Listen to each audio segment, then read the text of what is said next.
Namaskar and welcome to this exciting new episode of Saptology Debunking Mythology. In this new episode, we are talking about dharma, its use, and whether how practical it is today. Now, dharma, we all know, is a standard of is a benchmark in itself. Whether you're dharmic or not, it's itself a benchmark. So we have a very prominent guest.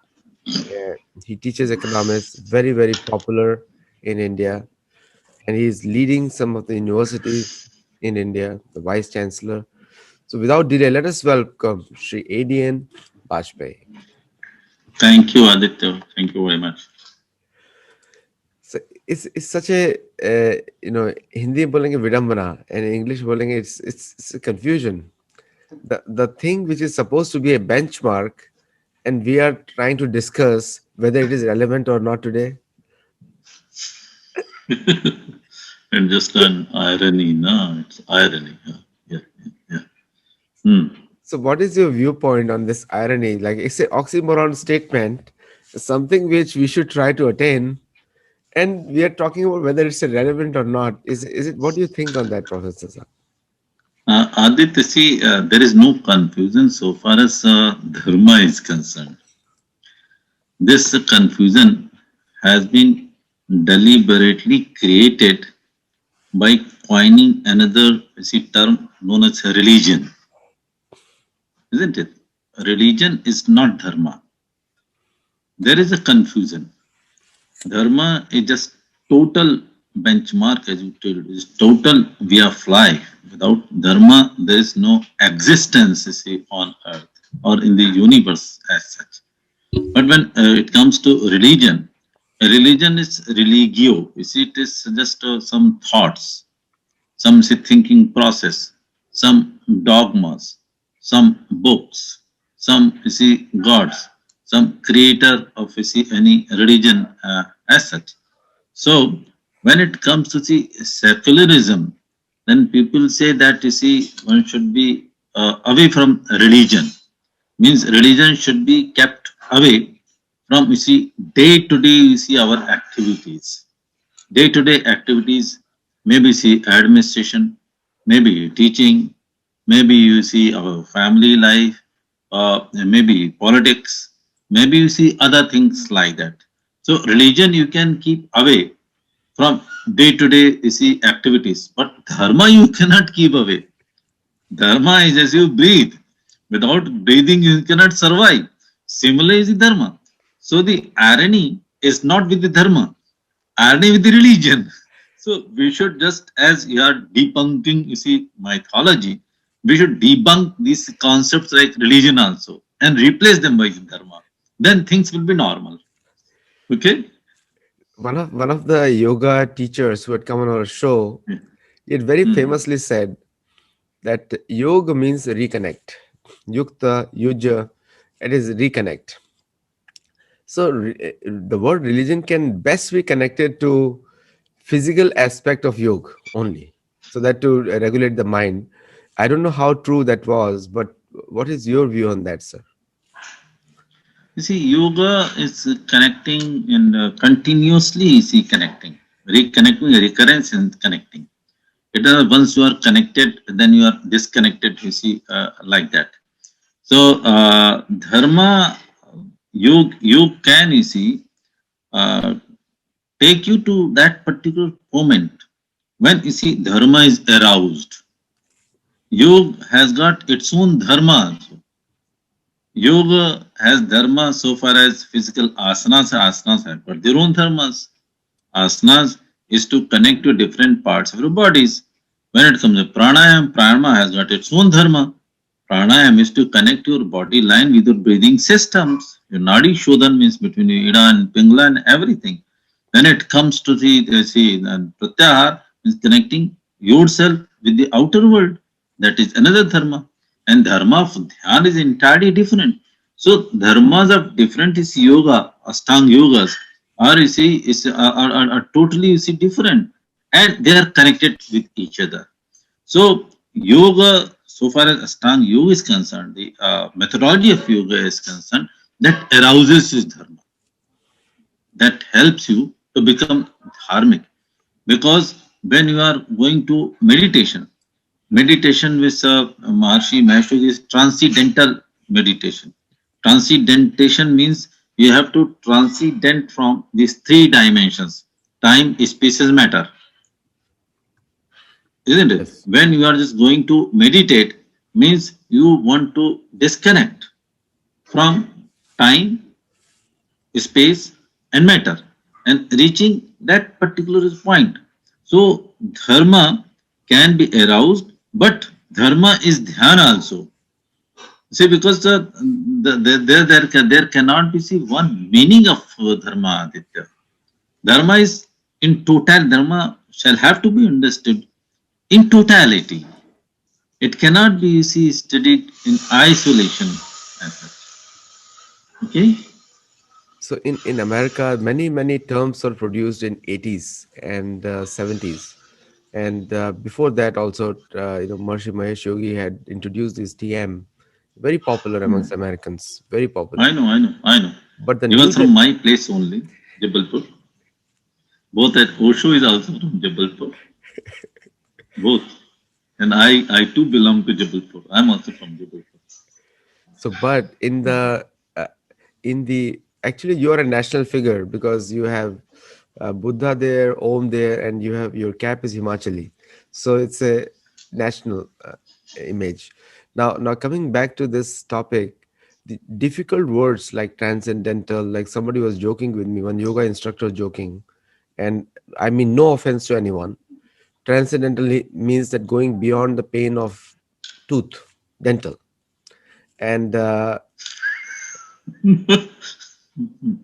Yes, yes. and then this is yogi instructor talking to me about it, and then yoga instructor, and then somebody else was talking. Now the trend in America is coming more to Sanskrit words. Hmm. One of my That's good good. friends is going to That's come good. on the show. He has written a book also, and also in my translation of Gita I've used more Sanskrit terms, introducing them: dhyan yoga, gyan yoga. That is becoming more popular because most of these yoga instructors are going to Rishikesh, and they're learning new terms and coming back. So they may not know many things about these topics, but they use these terms very effectively. And there are 700,000 yoga instructors in US today. 700,000, My God. and 40 million Americans go to yoga studios. And somehow because they have mixed up dharma with religion, they talk dharma as religion and religion as dharma. So what is your viewpoint to them? Because many of them are going to watch this video, or some of them are watching. Actually, religion is a religion compartmentalizes the behavior. Means going to chapel, reading Bible, confession before you see idol of Lord crisis, celebration of you see Christmas, may be a part of you see religion, isn't it? And here, going to temple, you see garlanding the idol, reading Srimad Bhagavad Gita is a simple part of that total dharma. From that, we just get the essence and try to behave in total, you see, in our day to day life as such. Religion just makes a difference. Means going to chapel means you have finished with entire job. Celebration of Christmas means you have become, you see, religious. You have just read some, you see, pages of Bible means you have become religious. Here, that's good. One can, you see, read Srimad Bhagavad Gita, one can read Ramayana, one can go to temple. Even person who doesn't go to temple, doesn't read Ramayana, he is also a dharmic. Dharma means how do you behave all these readings which was reading from the scriptures? How do you just atmasajis? How do you just assimilate see them? How do you digest them and make into your behavior? Isn't it? Suppose you are reading about love, and you are not you see behaving. Your behavior is not love oriented, patience oriented, sacrifice oriented, you see, sharing oriented. then it is merely just academic exercise. So religion is just a part up to the mind only, and dharma is a total behavior. This is how we discriminate these two see connotations, religion and dharma. And religion has done a lot of harm to the society, I would like to do. But the religion, some of the religions who are very fundamental in nature. Dharma is not fundamental. Dharma believes all individuals, all persons, whether men, women, or other you see, parts of the nature, flora, fauna, everybody, they are the parts of that one God, one Brahma. And we should have you see, equal behavior to everybody, irrespective of their you see, affinity to region, to language, to gender, to age, or anything as such. That is dharma. If you're just making difference between man and man, isn't it? Making a difference between region and region, language and language, and book. Persons who are reading, you see, Quran Sharif, they are, you see, religious, they are dharmic. And the persons who are not reading, you see, Quran Sharif, they have become kafir. So it's not, it may be a religion, but it is dharma. Our dharma doesn't teach like this. So dharma, where you see, we can say that religion may be one very minutest component of dharma as so far as it gives good teaching related to the human behavior as such. Otherwise, it is not. Very lucidly explained the difference between the two. Now, there are concepts of Raj Dharma, and there is a lot of Yes, adjectives yes, attached to Dharma also. Dharma can be yes, a noun and can be a yes, person also. But yes, adjectives yes, like Raj Dharma, Yuddha Dharma, and yes. It is an adjective, noun, verb, and everything. You see. everything. Yes, it's verb also. And then Yeah, there is a Bhakti, yeah. which is also attached to sometimes to Dharma. And there is a whole concept of Swadharma, your own self, Mhm. and which your natural qualities you're born with. And but when you talk about religion, there's no such thing. There is a very common saying, and I many we have been distributing Bhagavad Gita in US for a very long time. When we tell people, we say all other books tell you what to do, but this book Bhagavad Gita lets you find out yourself. Difference, very different. Yes.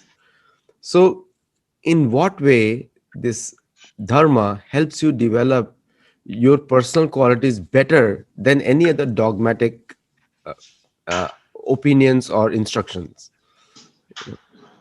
Aditya, you see, uh, dharma, you see, has got many shades as such. Dharma is duty. Dharma is existence. Dharma is essence. Dharma is total behavior. Dharma is, you see, value systems. Dharma is that particular element without which you cannot survive. So, the shloka says, Dharna dharma ityahu dharma dhare prajaha. It is dhra, dhatu. You told that some persons are working in Sanskrit. So, root is dhra.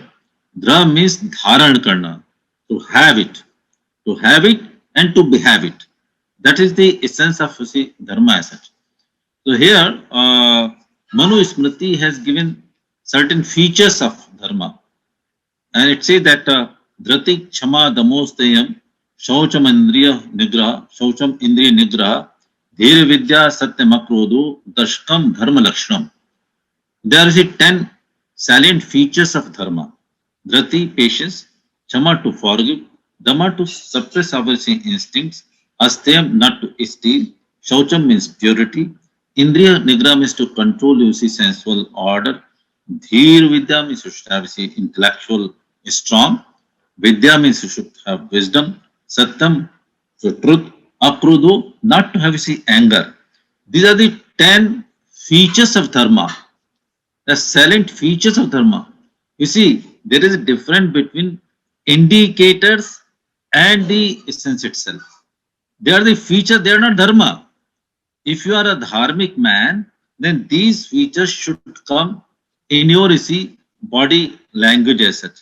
And similarly, this Yagyavalk Smriti also say that ahimsa, ahimsa means non-violence, satyam truth, astiyam not to steal anything. Shaucham means a purity. Indriya Nigra, control is to have sensual order. Danam, to donate, to share. Damo, to suppress to see instincts. Daya means to have you see, passion. Shanti is a peace. These are some of the sadhana, they are the means to have you see, dharma. Srimad Bhagavat has given as many as 30 features of dharma. This Vidur Niti, Tulsi Ramayana, many others. But the Padma Puran has given the essence of dharma. And Padma Puran says that Shuitam Dharma Sarvaswam. I am telling you the wholesome of dharma. Carefully listen to it. Shutta Chapa Dharatam. You should listen and try to behave them. It is not merely listening and just forgetting them. Behave them. Atmanah Pratipulanam Paresham na Samacharet. Whatever is not good to you, you should behave to others. That is the crux. That is the wholesome of dharma. So when you say that, when we are having all these good qualities of a human being with us, then your personality would automatically say improve. There will not be any complexity, no confusion, no fear, and your personality will develop. That will elevate. What I was mentioning that uh, dharma is that characteristic of soul, isn't it? We Yes. are having see different parts of bodies. One is outer part, that is our senses. Five senses, karmendriya, five is the jnanendriya. Then we have man. Then we have wisdom, intellect. Then above that it is soul. So dharma is directly connected with this soul asset. When Lord Krishna, you are an expert of Gita. So what I was just mentioning, that dharma is just the characteristic of the soul. Until and unless you are spiritual, spirituality and dharmikta, both are the same thing, isn't it? Yes. Until unless you are spiritual means you have not connected yourself to that see part of the soul. Whatever you are doing, that will be just a farce, that will be a drama as such. Say, uh, there are so many persons who are doing some philanthropic activities. So philanthropy for the sake of philanthropy for you see advertisement in the newspaper, and Guptadan without knowing anybody. If you are going and helping those poor persons, feeding them, giving them say blankets, providing some money without letting anybody know, that is the part of dharmikta, that is spirituality. That elevates, isn't it? So here lies the difference as such. So to me, everybody is dharmic. The person who is having the soul is a spiritual, becomes you see dharmic also. But just for the sake of some getting prestige, some getting advertisement, some you see some following. Here in India also there are so many see Babas and Bapus, gurus and gurus. They wanted so many followings every time in advertisement in channels like that. I think it is not fair so far as dharmikta or spirituality is concerned. Spirituality is much, much beyond. So your question, this is the dharma only which elevates. When you are just behaving all these kinds of dharma, then your personality would automatically see will be elevated. You will get to see more acceptance. Your voice shall carry you see more weight. When Vivekananda was speaking, everybody was listening and clapping that was oh, it's just me speaking from the days. That will happen, isn't it? You mentioned some very important points here on related to dharma. Now, when we talk to, and I'm talking purely from the American yoga instructor's point of view. Now, Sanatani has become a big buzzword now. They call themselves Sanatani, and it's a welcome change also. Earlier They used to use many English words for that. There is no English word for a Sanatani. Sanatani in English will be eternally, which is different. So, Sanatani Dharma, Sanatan Dharma, and you said dharma itself means a spiritual subject matter. It can be used in many contexts also. So, when you say Sanatan Dharma, then how does it differentiate itself with dharma? Because here also you're putting an adjective to dharma here. You see, Sanatan Dharma is the real Dharma, I would like to tell you. And I'll give you my own explanation. When Lord Krishna says in Srimad Bhagavad Gita, you are an expert of Srimad Gita, Sarva Dharmani Parityaja Mamekam Sharanam Vraja, isn't it? And this has been explained by many persons in many ways. I was not satisfied with all those explained, including Swami Gyananandaji, who seems to be an expert on Srimad Bhagavad Gita. When he says Sarva Dharmani Parityajya, so here dharma means the dharma of the different body parts. Dharma means duties, selfless duties being performed by our body parts, our outer body, our mind, our intellect. Leave everything. And Mamekam Sharanavrat, Ma means our soul, Lord Krishna, that is soul, Param Brahma, dharma of that soul. Just we have the dharma of that soul, Mamekam Sharanavrat, come to the shelter of that particular dharma of the soul. And soul's dharma is spiritual dharma, isn't it? And spiritual dharma is Sanatan. Sanatan means sustainable, that is eternal, that was existing well before, beyond time, and earlier also, and today also, and it will continue have. And Sanatan has got another beautiful thing. It has full power to assimilate the newer things. It is ancient to the ancients and modern to the modern, isn't it? That is Sanatan. It has got full power to assimilate, and that power is the power of soul only.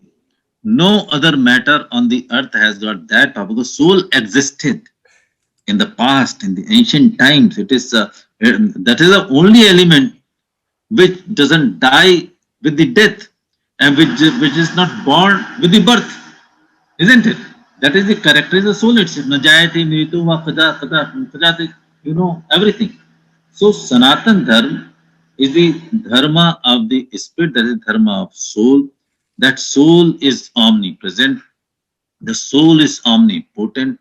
The soul is present in entire universe, isn't it? And to have connect with the universe is Sanatan Dharma. No, you have put it so simply, and you have put it so well and so simply. But most of the people are not able to understand that they are higher than their intelligence, they're higher than their mind, they're higher than their senses. And there's a hierarchy there. Indriya, Mana, Buddhi, and Atma. Yeah, this hierarchy Yes, people do yes, not understand.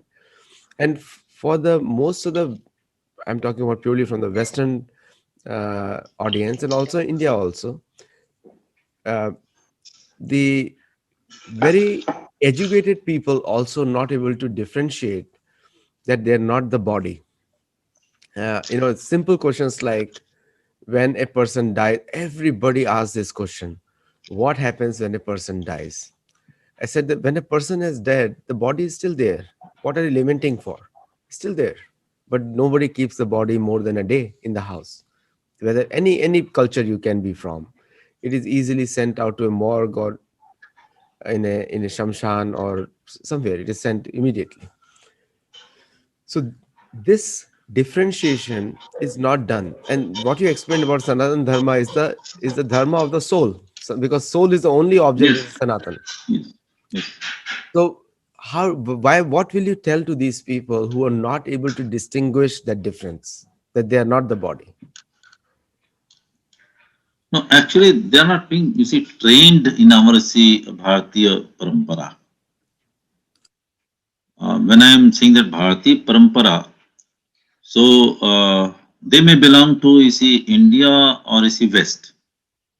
In India also, we are having so many persons who are highly educated, and they pretend to be see, spirituals also to some extent.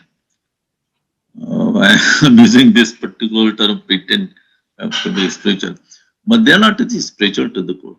A person like me or you or many more, who are totally see, imbibed in a Bharati parampara, they know that soul beauty of the soul is that soul is a part of the body and soul is beyond the body.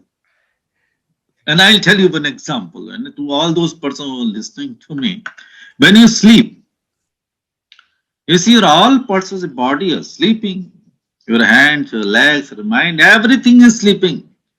But when you get up early in the morning, you say, "Oh, today was sleep was very disturbed. I had a lot of see, dreams like that." Who was seeing those dreams? And fine morning, you go, "Oh, we had a very sound sleep. There was no disturbance at all." Which was that element which was not sleeping when you were sleeping? And that is the part of transcendental meditation. Sleep is also a transcendental meditation. While sleep, your entire disconnect with the same time, matter, and time. You don't know where you are sleeping, or when are you sleeping, and you see with which you are sleeping. Sleep is just a sleep. And meditation is an sublime, you see, form of sleep itself, we can call it.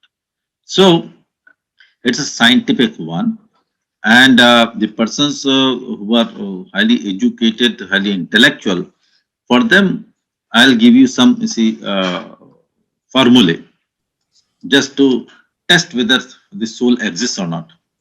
At the time when you sleep, take your name, Aditya ji.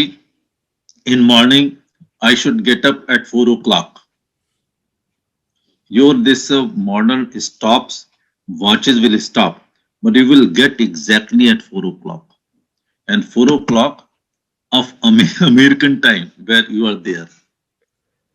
Try to see use this particular formula. You'll find that some soul is there, isn't it? So soul has got a scientific existence. It has a scientific mechanism, dynamism, and it is beyond this wisdom, beyond intellect either, and you can arouse it with lot of say dhyana and exercise.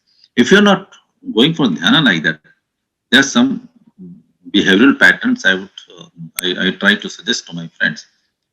You see, dharma, as I told you, so many features of dharma is there. But the essence of dharma is to share, to sacrifice. To share, to sacrifice to that extent that it has some pinch in our heart. कष्ट होना चाहिए, कुछ कष्ट होना चाहिए. Then you will find that what type of elevation comes. This donations, this khairat, philanthropy, this CSR systems, they too belong to this particular stream only. And to begin with, you are making a tea at your home only. You are having a wife and husband. While just making a tea, just give more tea in the cup of your wife, more tea in the cup of your husband, and take lesser tea. From this particular point, you should begin dharma. Then you will find everything will be normal. Secondly, not to think about yourself while performing your duties. Have some concern about others. As a teacher, if you are going to the teach, certainly you will get salary. You are taking salary, teaching, that you are just performing duties. It is not dharma. Dharma that you should teach some students other than the classroom. You should give some more lessons to the students. If you are thinking about those students who belong to the marginal sections, who are poorer students, if you are just giving attention towards those students, then you are performing your dharma of a teacher, not a duty of teacher. Selflessness, selfless behavior is the essence of dharma. Very beautifully put, because many of the times people they do not see that the biggest charity in the world is done by the Hindu temples, biggest charity in the world, because they don't count it. They give, but they Yes. don't publicize it. And they have maintained, like, I'll just give you an example of Jagannath Puri Mandir. 25,000 people get fed by the temple every day in the Anand Bazaar, outside the temple. And that is one of, and it's going on for thousands of years. So now coming back to the global concept of charity, and which you correctly said, CSR, and even they give 0.001% of what they could give, but it is magnified in terms of more income for them. It's like a purpose is different, completely different for them. Now, and there is a misconception on patratva, in or the qualification for the person who is receiving the donor or donation. So there's a misconception about that, that who should we give and who should we not give. And sometimes what happens is, we end up not giving because we are confused whether that person should be given or not. So what is that conception of patratva according to dharma for you, according to you? So Aditya, the dharma, as I have see perceived myself, it is sublimed natural order. There are certain natural laws. Nature, there may law of sun, law of water, law of land, you see, everything. So we have sublimed, you see, those you see natural order in dharma. You see, I have written one couplet in Arun Satsai, which you referred to earlier also. बादल समरस बरसता जाने कोई न भेद जिसमें जितनी पात्रता सो उतनो भर लेत. The clouds are raining in a same manner everywhere. The places have got to see more depth, more you see they are empty. They will have you see more water, and the places which are not so deep, they will not get to see that much water. But so far as rains of cloud is concerned, cloud doesn't discriminate between places and places. Sun doesn't discriminate between you see persons and person, places and places. The houses have just closed their doors, their windows. How sun rays would come, would enter into see, those places. And those who are open, sun rays would automatically go to. Air doesn't discriminate. Air doesn't discriminate between person and person, person, men and women, and gender, men and animals. You see, air is flowing the same manner to all the persons. It is available to all the persons for all the times. It all depends upon the individuals how do they take it. So, patrata shall have to be developed by the individuals, and patrata means depth. Patrata means emptiness. Patra means a pot. Pot, pot means empty.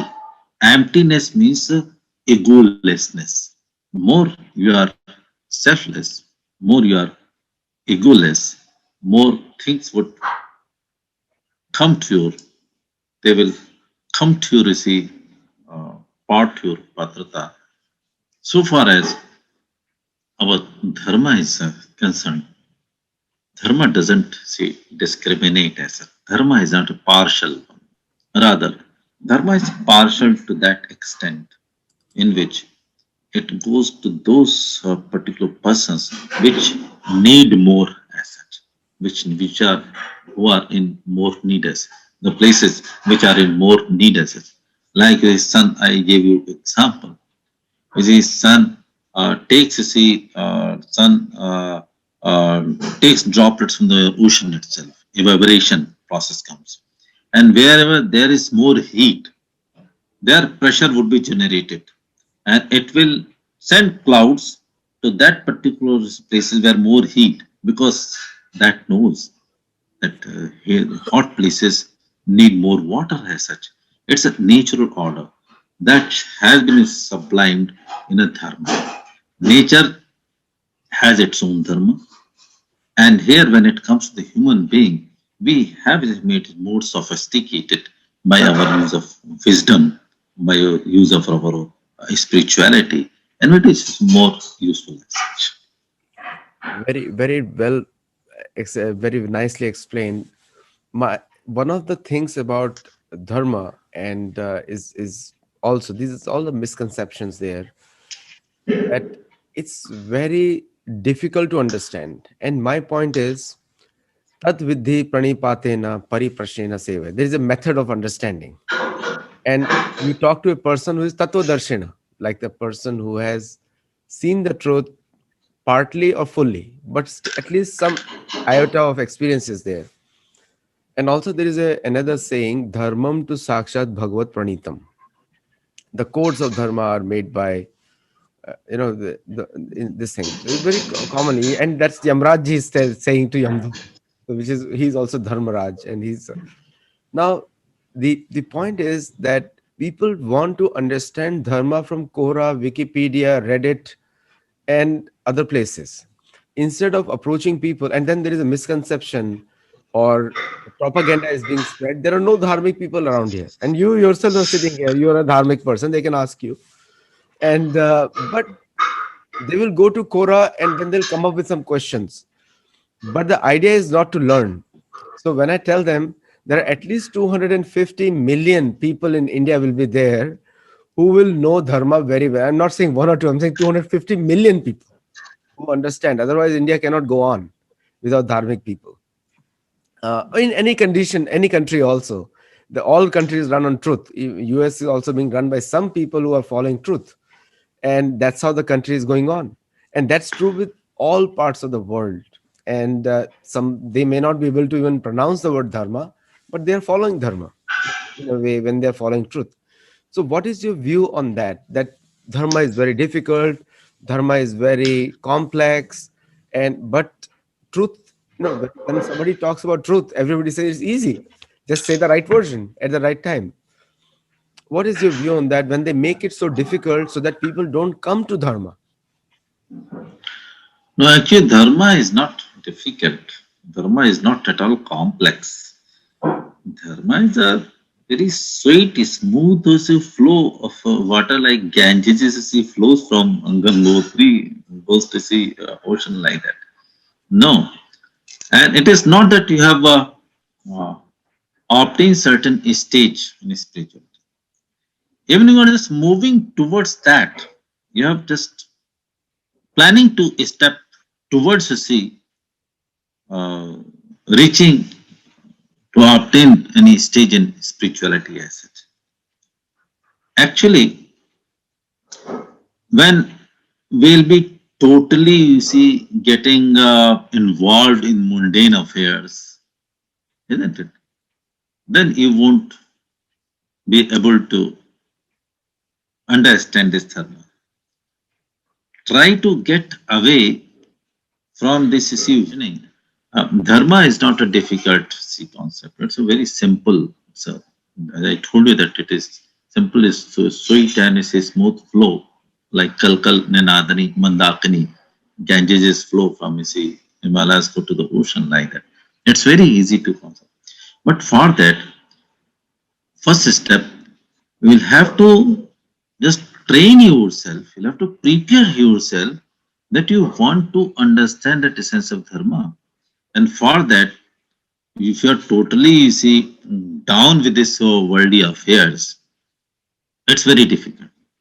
For very difficult to those persons who just want to have everything, that too in a very short period, and that too for the sake of projections, for pomp and show as such. The consumerism I just explained by these three parameters. A person who wants everything, that too for himself, and that in a very short time, in Kane Prakaren, by hook or crook, and that too for the project, for showing, for advertisement, everything. That is consumerism.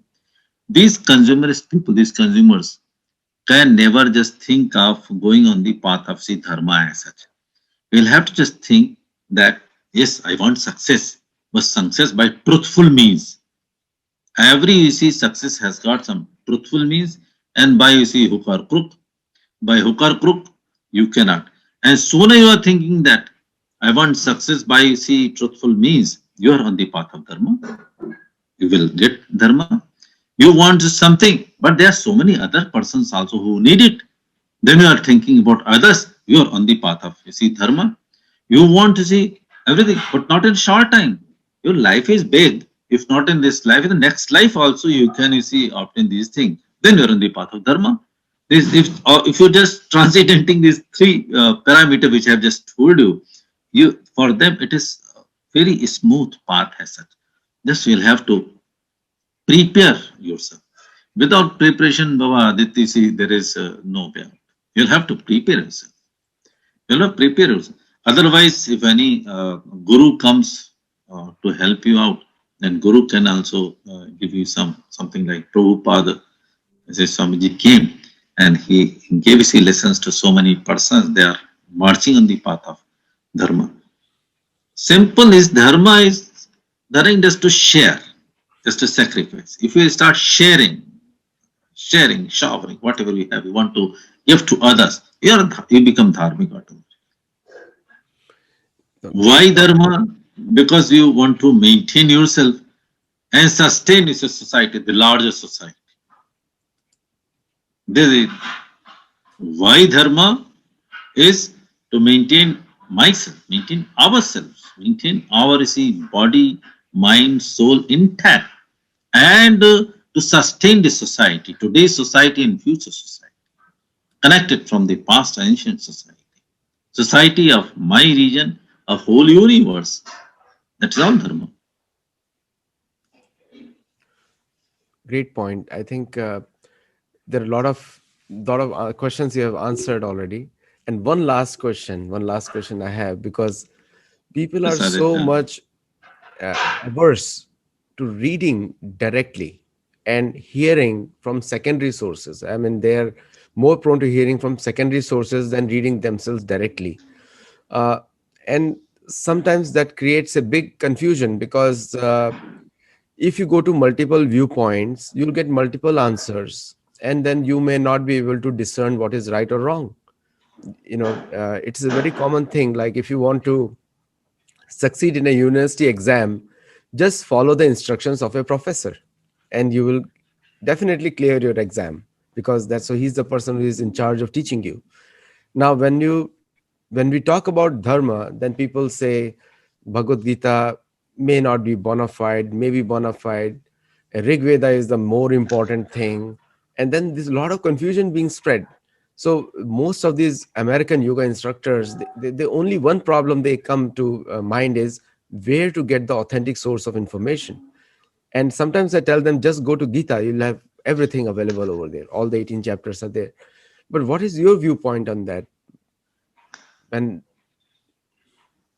Yes, Aditya. See, actually, uh, one should have faith, and especially this is the irony of Westerns. They don't have faith as such because their entire training belongs to quality and variety. They don't go on purity, essence as that quality and variety. They are not satisfied with one thing, one person, one wife, one husband, one guru, one university that should be distributed like that, like that. In India, in Bharatiya Parampara is that whosoever you see make you yourself as a guru, have full faith in him. And whatever he says, try to abide by, try to obey by. Dhyanam moolam guru murti. Puja moolam gurur padam. Mantra moolam gurur vakyam. Moksha moolam gurur kripa. This is what you see is being taught in, you see, Bharatiya Parampara as such. So, what is Gita? Gita is the Gita or all Upanishads. Gita is also one Upanishad. Upanishad are the gists of Veda only. And Ramayana, Bharata also, all you see teachings of Veda has been beautifully described in Ramayana, Bharata, Ramayana and Mahabharata. Bhagavan Ram and Krishna are the avatars, the descendants of, you see, that Brahma, Tattva only, that is the ultimate God. And similarly, other other books, especially the Bharatiya books in literature, what Kalidasa has written, or Bhabhuti has written, or for that Dandi has written, or Bhartrahari has written, or so many Subhashit, so many shlokas, they have all main source coming from Gita itself. As Ganga is flows from Gangotri, and somewhere Yamuna also joins it. We are having Narmada also.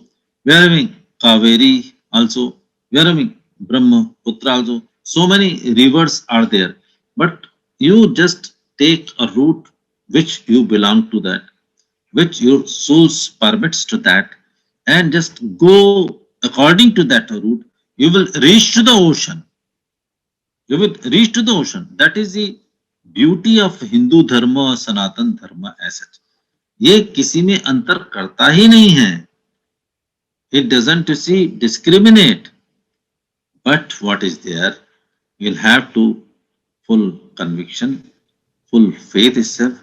One thing you'll have to understand: it's not you and only.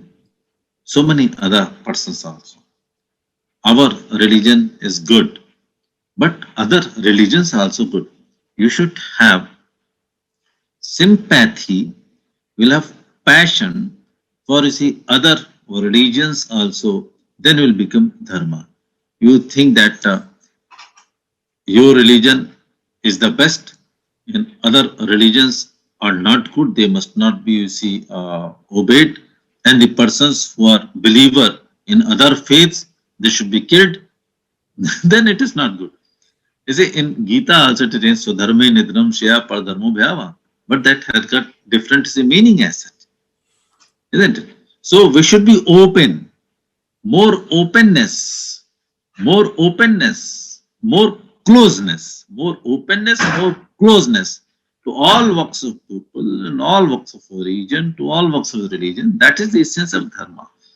So my point is that we should debunk this concept of religion and replace it by dharma under the auspice of Satyology. Thank you so much. And I think with your blessings, you'll be able to do it. You are an important member of our movement. And thank you so much. For viewers who are watching this live, do go to YouTube and subscribe and ask your questions. I have asked all questions which were important for this session, but the discussion on this topic can be endless, can go on years. And we have the right person to talk about it, Professor A.D.N. Bajpai. So please, he's very famous on YouTube. You can see many of his talks in many forums across the world. And also we'll call him for another discussion, because this discussion leads to another discussion. And he also must be something in mind, but we'll cover that up. So till then, keep watching and also learn, because all our videos are very built on some important fundamental concepts. And so please do watch it.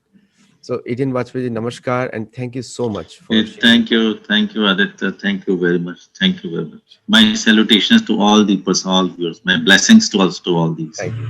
Thank you.